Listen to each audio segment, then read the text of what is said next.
welcome to the Jack Westin MCAT podcast with your host, Ahmed and Jayden Garcia. Welcome back, everyone, to another episode of the Jack Westin MCAT podcast with Ahmed and Jayden today. And we'll be looking to continue our discussion from a couple of weeks ago regarding cars. We discussed cars passage analysis strategies. And today we're going to continue the discussion looking at question strategies once, we've understood the passage, or at least what there is to be understood from the passage.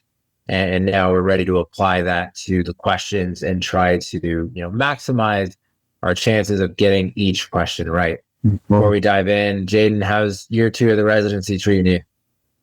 Oh man, it's good. I think every year you rank up in this trajectory, whether it's, going to med school in your year 1 or year 2, moving up in the residency is nice too. There's always more responsibility, and that is a tough thing to adjust to at first because you're kind of dumped more onto your plate without much change in your ability. It's like the second I finished medical school, I became an intern, and it's not like my knowledge base changed overnight, but the responsibility sure did. And I think that happened recently too, moving up a year. But it's also rewarding because the more responsibility you have, I think the quicker you learn. It's kind of a sink or swim, as you've probably seen throughout your experience so far. And I think most people in this process decide to swim. I don't think very many people sink. I don't think many people decide to sink. Some people may sink by accident, but yeah, I think most people get not necessarily screened out, but by the time you get to medical school or even like late pre-med, the people who are left in this pool, I think, are go-getters for the most part and will do almost anything to prevent drowning, Yeah. So you get through it. Yeah, I mean, one day, hopefully, all of our listeners will get to experience that for themselves, the glory days of residency. They will. It's the time. You've probably experienced this as well. The days are long, but the months and years are very short. Yeah. Med school, it felt like, it felt so fast. I don't know where the time went. Yeah. Can't wait. You're starting up here soon. This is so exciting. Yeah, I'm going through like all the moving logistics currently. Like I got my U-Haul booked. I'm moving on the middle of next week. So by the time this episode airs, I'll have already moved, be settled into my new place. Orientation starts the Monday after I move, and I move on the Wednesday, and then classes are the Monday after that. And it's cool though. Like I've got a number of fun things that I'm looking forward to in the build up to the start of classes. Like my apartment building, I mentioned this on a previous episode, had this raffle for like tickets to a suite at the Toronto Blue Jays game. And so I ended up winning. And so me and my buddy are going to get to go to that game, sit in a suite, which is cool. The following Saturday, my best friend from college is the starting quarterback for the Edmonton Elks in the CFL. They're coming near, not to town where I live, but very near where I live. Edmonton, for those who are not familiar with Canadian geography, is on the far west side of the country. And I'm sort of on the east side, in terms of, longitude, probably in line with, a Pittsburgh or something. So very, very far. And so, he's coming to town. So I'm going to get to watch my best friend play professional football. And then the orientation week events are pretty cool too. There's a yacht dinner, which is cool, and other stuff. So I'm excited. Kind of bougie up there in Canada. That's great. I'm not gonna lie. I was telling my roommate this, and he's a colleague of mine here at Jack Westin, and I was like, I don't know what to expect with med school orientation. if it's just, a bunch of like, not to talk down on any events, but like, if it's just a bunch of like hanging out at the park and like board games and things like that, like that's cool. I'll go once, but like a week of that, like I would get bored pretty quickly. I'd rather just like stay home with my family the extra week, etc. But they really did, at least on paper, they've set the events up quite well. So I'm excited. Yeah. Those are good memories I think you'll have for the rest of your life. I'd encourage you to take full advantage of that and, make some early relationships with your classmates. I think it's really important. I look back on med school and I wish I would have done that more. Yeah. I think having children and having been married in a medical school class where that was very uncommon, it was more challenging to create friendships. And although I did, have a couple of good friends leaving medical school, I wish I would have had more, because your classmates are going to be your colleagues in many ways. And I think the first couple of weeks of med school, there's going to be no better time, really. Yeah. It'll be fun. Last few weeks of peace, and then you dive right in. But grind for a decade. Head down and don't look up. But no, in all seriousness, I've been out of academia for a year now, having like taken a gap year, and I'm looking forward to getting back to that, the grind, for lack of a better word. I think, I in my undergrad, I really thrived when I had these deadlines that I had to meet. And I found that I excelled actually in other areas of my life as well, just because I was so wired to, I've got to be focused and make the most out of my time. And I think, having that impetus to be efficient will be good. And so, excited to dive back into med school, but not back into med school. Excited to dive into med school, back into academia. It'll be fun. It'll be a bit of a roller coaster, right? A couple ups and downs here and there, but nothing that we can't handle, hopefully. But speaking of nothing that we can't handle, let's talk cars. Cars, I'm going to be completely honest, and I think I mentioned this on the last episode. It was at one point something that I could not handle. It was, I think, part of it for me too stemmed from like just over the course of my life, reading comprehension has not been, a strength of mine. I think, part of that is just like growing up in an immigrant household. You grow up with, languages other than English. You don't really like, if I had bad grammar at the house, like it's not like anybody was correcting me growing up. And like I just like growing up, like didn't read a ton. And so I think, there's some people who just can pick up a book and tell you exactly what's going on. And it's definitely a nice skill to have in cars, but that wasn't me. Yeah. But one thing that I've learned, through the MCAT process, and especially since I've joined Jack Westin, is how much strategy in the questions can help to filter out some of the, we'll say, trap answers, and compensate for maybe less than perfect comprehension. I'm curious, for you, Jayden, both taking the exam and then, working with students in the years since, how big of a role does strategy play in the question specifically relative to the passage? It's a good question, Ahmed. I think it's a requirement to get a lot of questions correct if you have some strategic approach to the question.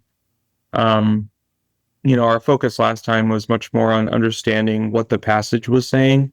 Right. And I know it's not the topic for today necessarily, but I have to emphasize that no matter your strategy, if you're really having a hard time understanding at least the gist of what the passage was like, the question stems are going to look like Greek to you. They really are. Now, that being said, you can get a lot of questions correct just by understanding just the gist. which it kind of hints toward what you were asking in the beginning. And I think, during cars, it is not the science sections, but there is still test taking strategy that you can apply from those. One thing that really gets, test takers, I found, including myself initially, was extreme answers are almost always not the case, or not the right answer, I should say.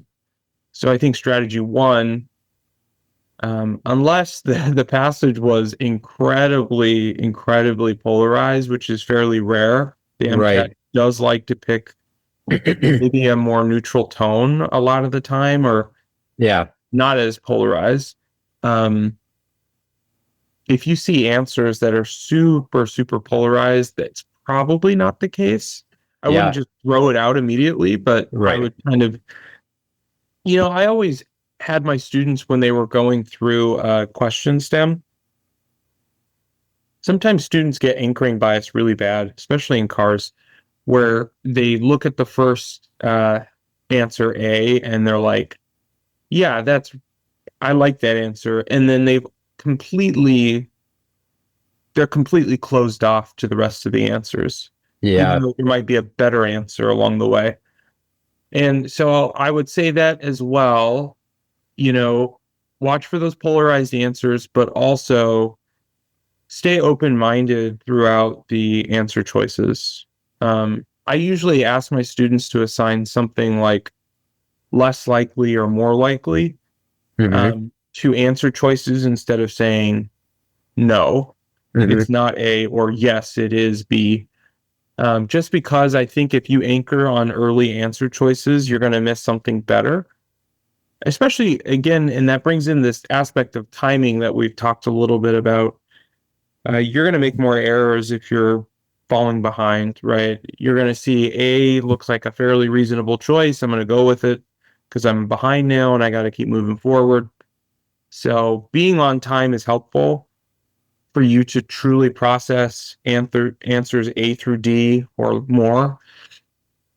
But I would also say just be open to all the answers and truly look for which one fits the best.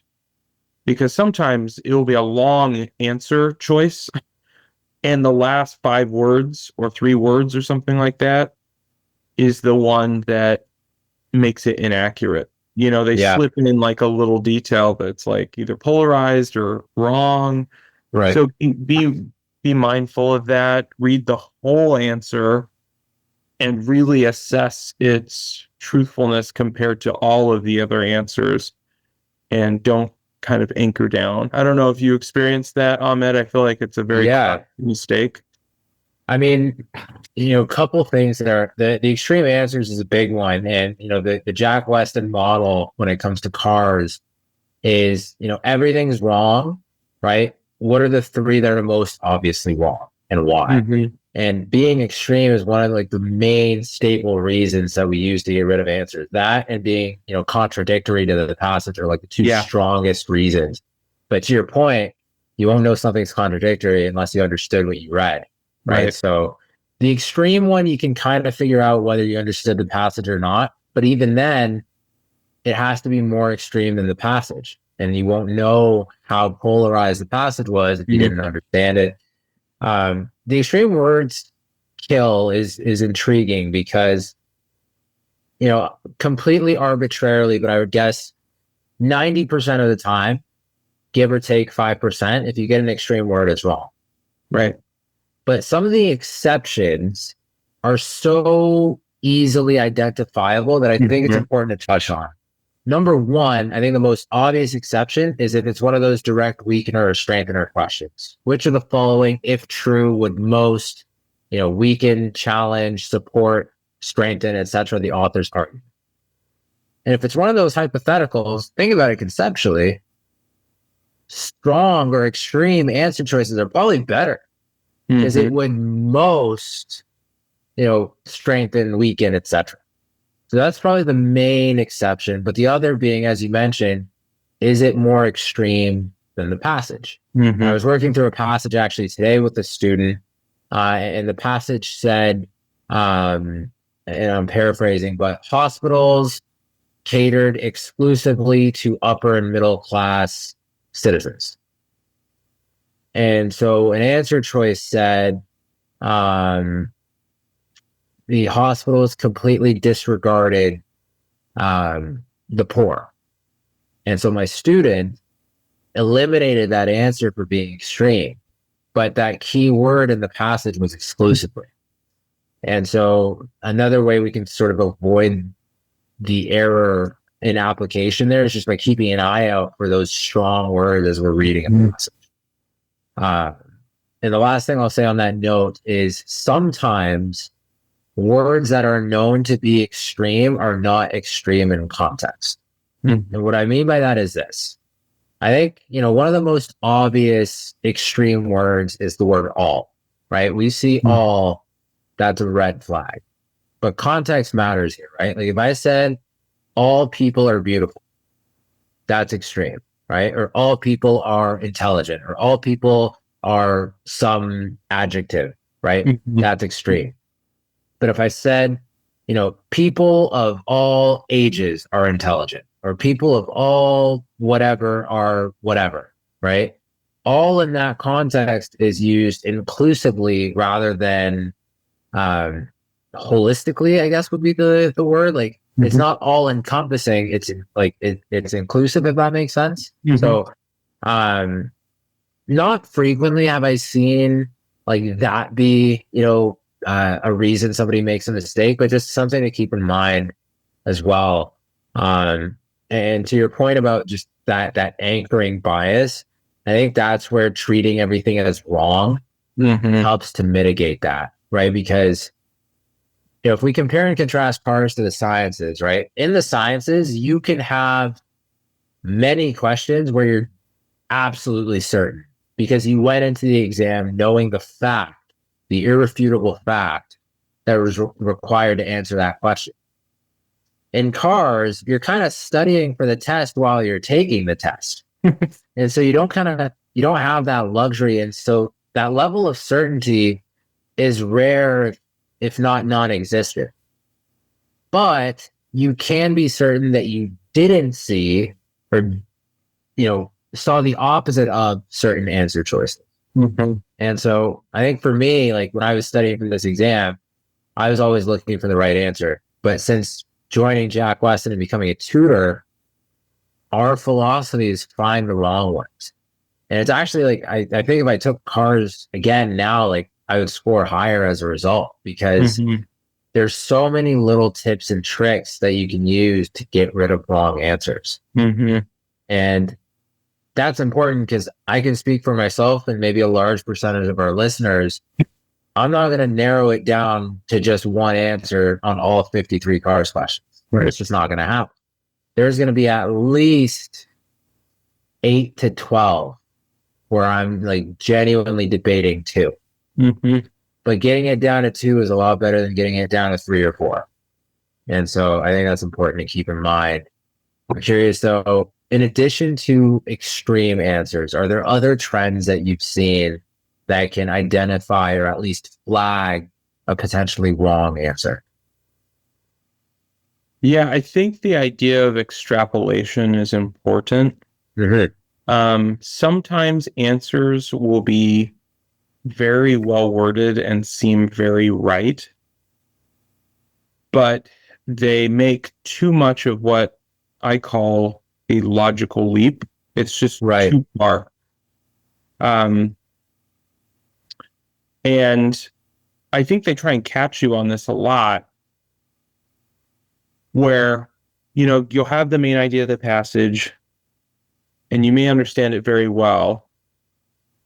And one of the answers that looks super good just takes whatever the author was saying and expands upon it too far for it to be accurate at that point. Yeah. And again, this is you usually see these where the first half of the sentence seems really, really good. Yeah. And then you slip a little bit. You get caught by being excited about the answer when you find out that the tail end of the answer choice is just too, maybe extreme's the right word, but it's more just like you're extrapolating too much, right? Right.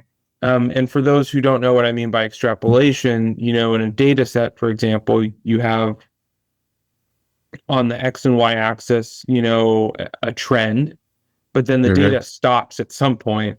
Yeah. And sure, you might see this line that goes perfectly, in like a linear fashion, and you can extrapolate that it's going to be linear beyond what the data is showing us, but we don't know for sure. And I think the MCAT tries to test you on that. They'll try and catch you slipping by choosing an answer where you're extrapolating. It's something, how would the author feel about this? And they give some, answer that's fairly relevant to the passage, but the author mentioned nothing about it, or it's just too out there, too right wing, too left wing, And so just be mindful of that. I think it falls in a similar camp as like extreme answers. Try and choose the most logical leap that you can that's not too far. Yeah. Have you experienced that, Ahmed? Yeah. And I mean, that's actually another reason that we use to get rid of wrong answers, is just things being out of the scope of the passage, right? Yeah. Like, and I think this is where like just, using a little bit of logic comes into play, right? Because if it's an assumption question, it tells you by definition that it's not explicitly stated in the passage. Mm-hmm. And it's one of the areas where I see my students struggle is they'll use out of scope reasons for elimination on assumption questions. And it's just like, well, by default, none of these are going to be in the passage, right? That's usually where I see people struggle. Usually my students are pretty good with, okay, I'm like pretty sure we never said that or discussed that. Mm-hmm. Sometimes though, the right answer will kind of get thrown in there with, oh, I don't really remember that. And that kind of comes back to, the comprehension discussion from earlier. But it really highlights the importance of every single word in the answer choices. And I really truly believe that the longer an answer choice is, not necessarily the more likely it is to be wrong, but the more opportunity it has to be wrong. Yeah, right? It's a very important difference, because that doesn't mean the longer answer is less likely to be correct. But you have a longer window of time to identify a possible error in that answer, right? And so, it's like riding my bike, right? If I ride my bike longer, it's, I have more opportunities to make a mistake, right? Whereas, if I just ride my bike up and down the road, there's still the risk that I'll fall, right? There's still the risk of that answer choice being wrong, but there's less opportunities to, introduce that error. I guess the better analogy would be like, if I'm riding on a shorter distance, there's fewer places I can fall. Right. The longer I ride, the more places I could crash, right? And so I think that mindset is helpful for sure. And I think to go off that as well, really look for these double negatives out there. To your point, the longer the answer, the more they can sneak in these double negatives. And it's super easy when you're pressed for time to not realize that they've placed a qualifier like not, or or never, or more likely. You got to be very careful when reading answer choices and be skeptical. I love the approach of like, it's all wrong until proven right. Because you should have this like feeling of being on guard that they're trying to put in something, they're sneaking in words that make something incorrect. And with that said, with the qualifiers, something I always have my students do, whether it's on the science section or the car section, is if there is a qualifier in the question stem, you write it down physically. And the writing down is not necessarily for you to like reflect back on that piece of paper or whiteboard or whatever they give you. It's more for your brain to make that connection that they said not or never or always, like some sort of qualifier, because it's super easy to miss that when you're just trying to go really fast, right? Yeah. It's just super easy. Yeah, no, I agree.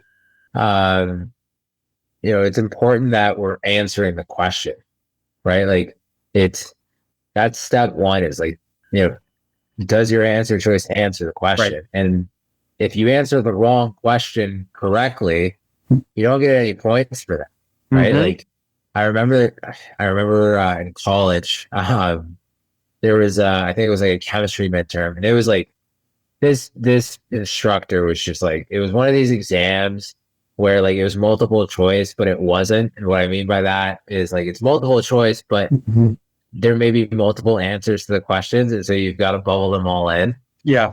And so I remember getting my Scantron back, and like I think the one question I got wrong, I had bubbled the exact opposite of what the answer was. Yep. And so like the answer was like B and D, and I bubbled ACD or ACE or something like that.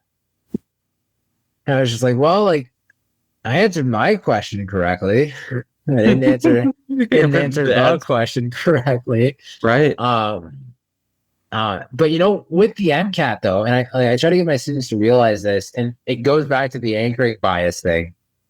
Say you read the question incorrectly, and instead of never, you just didn't pick up on it, right? Mm-hmm. You are probably going to end up with 3 right answers. Right. And that should be a red flag. Maybe I missed a not or a never. Like, why do multiple of these make sense? Why am I having a really hard time getting rid of some of these answers? Mm-hmm. Right. And that's the other thing is, we always tell our students, like, after you've read the question, like, think to yourself, like, what information from the passage is relevant to this question? And sometimes they'll have an idea, they'll get into the answer choices, and that wasn't the right idea. And they'll know because they'll feel just kind of stuck in mud, like, okay, like the thought I have doesn't really apply to any of these. Mm-hmm. And so you kind of reconsider, well, maybe was this idea presented elsewhere? And the point I'm trying to make there is like, we can't be stubborn in cars. We can't have predetermined thoughts. We have to be able to respond to, the answer choices that we're presented with. But at the same time, like, the thing that I really want to emphasize to people is that this exam is made by people, right? And the reason I say that is because people are predictable. Like, there are certain answer choices that are like hallmark AMC cars traps, right? Textbook example of this, I tell my students a lot, heads and not tails are 2 different things. And so, a passage can argue that, group A really like enjoyed or really advocated for or really utilized policy B. That doesn't mean they discouraged policy C. Right? And so things like that you do enough cars practice with like thoughtful review of the questions, you pick up on those trends like pretty quickly. And the last thing I'll say on that point, because I think this is important, like I don't want people to hear that and say, oh, like you can see the trends in cars, like, oh, that's like that type of trap, or this is like, that's not what I'm saying. What I'm saying is like, you do enough practice and coupled with comprehension of what the main idea is, like you'll be confident that, yeah, this is wrong for this reason. Like you'll be more familiar with the types of things that make answer choices incorrect, is the point that I'm trying to make. And I think, on this topic of traps, we've highlighted a few different common traps that act as pitfalls for students often. I'm sure you can agree. Another very common one with cars is throwing in an answer choice that logically makes sense, but was never actually supported in the passage. Yep. And students gravitate toward this because they're often uncomfortable reading things that they're not used to. And then all Yeah. of a sudden, an answer choice that seems logical to most human beings gets thrown in there, or maybe some sort of background information that most test takers would have. And students fall trapped to that. And Yeah. we mentioned last time we discussed cars that this is not a test that requires any sort of background information on the topics at hand. Yeah. So you should be on guard when you start to see something that seems so logical but never was supported in the passage. It's probably wrong and it's a distractor. Yeah. And I mean, like, I think that just speaks to the natural tendency to use information that we're comfortable with. And sometimes in cars, we get a little bit of intrusion of just outside knowledge, right? And that's rarely a good thing. That's almost never a good thing. And, another one of my students lives in New York City. And we were doing the New York passage from the Jack Westin website. And he did not do well because he was answering it subconsciously based on his experience living in the city. And I was just like, that's not, like, I get it. Like, I might be tempted to do the same, but like, you really have to, do what we call reading like the common person, which is if it's something the average person would understand, right, it matters. If it's something that only an expert or somebody specific could understand, it doesn't matter, right? But when it comes to the questions, right, if you're required to bring in outside information, it's probably not right. Right. And so going back to your point earlier, Jayden, about the logical leaps, somewhat of an arbitrary rule, but my rule is like, if I have to make a second leap, it's wrong. Right. If it's just this applies here, fair game. But if it applies here and then that results in, whatever, to me, that's too far. Too indirect, for sure. That's a great rule of thumb.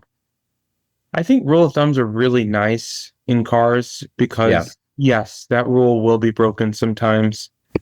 But again, like I tell all my students, you could miss 3 questions that don't follow the rules of what we're saying here, and you're still going to get a 131, 132 potentially, like following and being strong to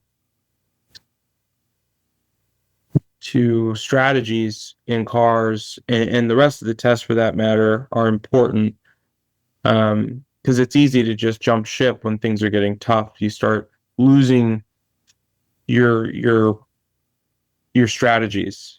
That's why timing is so. I work with students on timing time and time again to improve that, because people just start running with like chickens with their heads cut off the moment they're pressured. And all sense of this strategic approach goes out the window. Right? We've talked about like, don't bring in outside knowledge. And the moment somebody's behind on their timing, they start bringing in outside knowledge because it's the easiest thing to do, Yeah. And this is kind of a shout out for everybody listening. If you want to do better on the cars, go back and listen to our episode on how to understand the passage, or work on that aspect of understanding the passage. Because unlike the science sections, if you truly understood what the author was trying to convey, I can't think of a scenario where you would ever need more than like 30 seconds on a question. Like, you either know it or you don't. Now, that being said, you may have extra time because you're so far ahead and you could sit through and reason a little bit more. But still, it's not like a science question where you might have to write things out and do some math and check your answer. If you know what the passage is saying, it's mainly about just reading the question stem, reading the answer choices, and coming to a conclusion. That process probably takes 30 seconds. So students that I've found over the years who are a little bit slower readers to get to a certain comprehension level, I emphasize them taking a little bit more time on that than trying to approach questions unprepared. I would rather you spend more time on the passage for you to fully understand it than rush to get through it, not understand what the question's asking, having to go back and look through the passage for answers. That's just a mess. If you're doing that and you're listening to this, stop it right away. Work on comprehension and really understanding passages. You know what I mean? No, I second that. I think, it is important to be able to get things out of the passage. And sometimes like you're not as far off as you think. Like today, I was working with a student who just missed, it was so subtle, but like the beginning of the second paragraph, there's what we call contrast word. There's I think it was, though, like blah, blah, blah, though, maintain this difference. And the first paragraph was saying there is no difference. And so the rest of the passage was talking about how, these critics in their criticisms do differentiate between like the content and style of a work. But the first paragraph had, in pretty plain text, said it'd be foolish to argue that there's a difference. Right. At least from the critic's perspective. And so by missing just that one contrast word, the rest of the passage didn't make any sense because he told me, I asked him, what was the main idea? And he said, I don't know. Is it different or is it not different? I was like, well, I'm so glad you asked. Let's figure it out. But yeah, I think the moral of the story there when it comes to the questions and when it comes to the passage is there's a way to make it objective and to turn it into a science. And I think it's important to be equipped with that perspective because if you don't, it's going to be really inefficient. Your analysis and your answering of the questions. There are a select percentage of people out there who will still be able to get away with it. Yeah. And that's just, you tip your cap. But the vast majority of people, myself included, are not / were not. And so I think, if you're in this position where you've been doing cars for a while and you've been really working hard, but you're struggling to see where you can improve, having this perspective of knowing with fairly certainty, what constitutes testable information and what are the characteristics of wrong answers. I think complementing those two things is a pretty surefire way to add points to your car score in short order. For sure. 100% echo that. Anything you want to add, Jayden, to the question strategies discussion? Or anything to recap?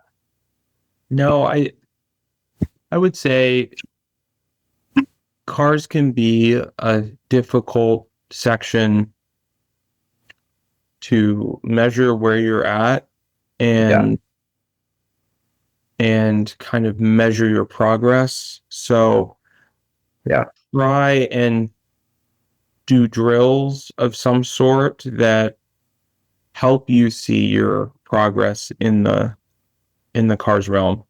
Right. So I used to have comprehension drills as well as speed drills. Yeah. Because they're both two skills that you need to have to do well. You need to be able to do things on a fairly quick basis, but also understand. And so my comprehension drills were essentially reading a passage and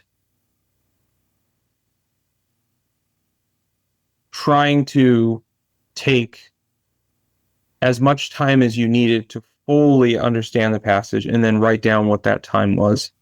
Right. And over the course of months, which we hope our learners are taking to prepare for the test, that number for me really started to shrink. And it did for my students who were mindful about it. They may start at like 20 minutes, like if they're first opening up a cars passage for the first time.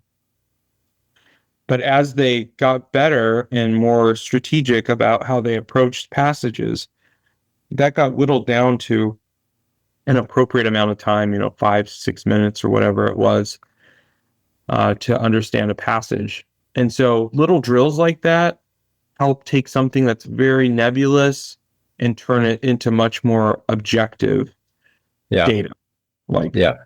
And it helps highlight where your weaknesses are. Definitely. So I would just encourage, there's probably a lot of material out there for how to go about those. I would try a lot of them and see which works. But in some ways, try and turn it to more of an objective science. Like you said, it's science.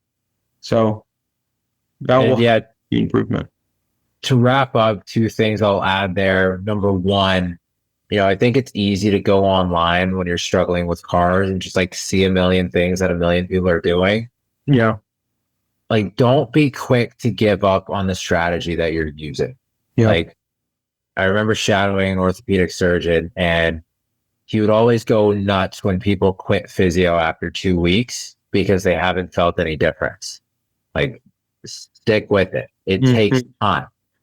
And the other thing is, like, to your point about it's hard to see, it's hard to measure improvement in cars. Like, I think that's so true because, like, in the sciences, right? Say I do a set of 10 questions and I get 3 out of 10 right. If I really study that topic now and I go do another set of 10 questions on that topic, I might climb to 70, 80, 90%. Right.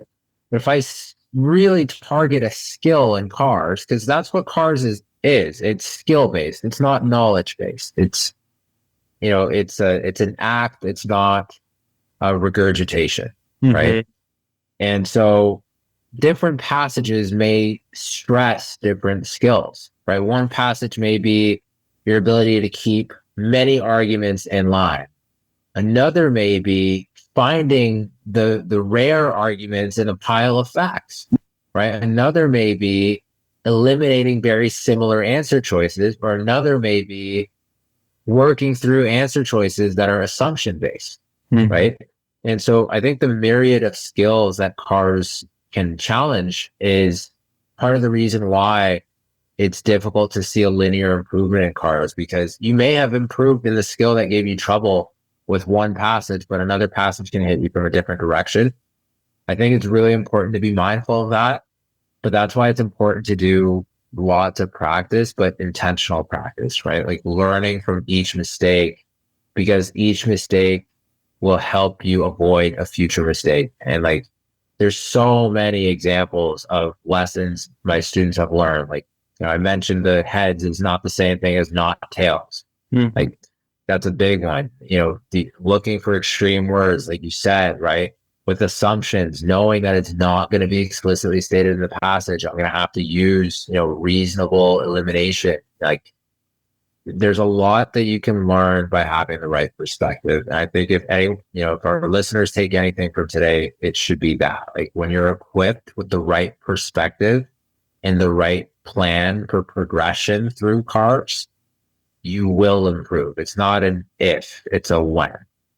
And for those of you that are feeling that it is an if, I would encourage you to just bounce ideas off of somebody who's done well in that section, or, a reputable resource, and just let yourself grow in time with that strategy.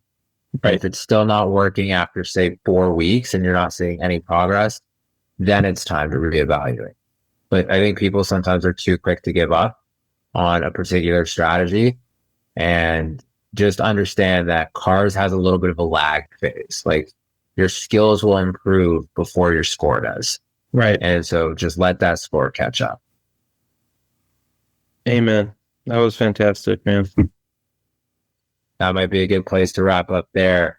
And on that note, if anyone's interested in just an evaluation of where they're at with cars, or is interested in seeking car support, our Jack Westin tutoring department is filled with car specialists, people who have scored a 130 or higher in the cars section. I remember, when I was struggling with cars, getting help from a good buddy of mine really gave me that perspective that I needed to see cars the right way. And so our academic advisor is always there to connect prospective students with, anyone with a tutor that, can help them at least get some guidance on where to go. And so I do want to advocate for that resource if anyone's interested as well. But to all of our listeners, if you take anything from today, give yourself time to acquire the perspective and skills that will help you thrive in cars, because given enough time and, you know, enough attention to detail, you know, cars can be made very simple. And once you get to that point, you know, progress is all but certain. But I wish all of our listeners all the best with their cars prep and their MCAT prep as a whole, and a safe and enjoyable rest of their summers.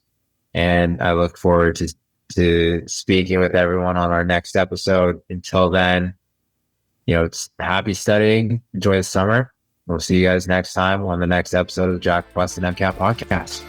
Take care. Take it easy, guys.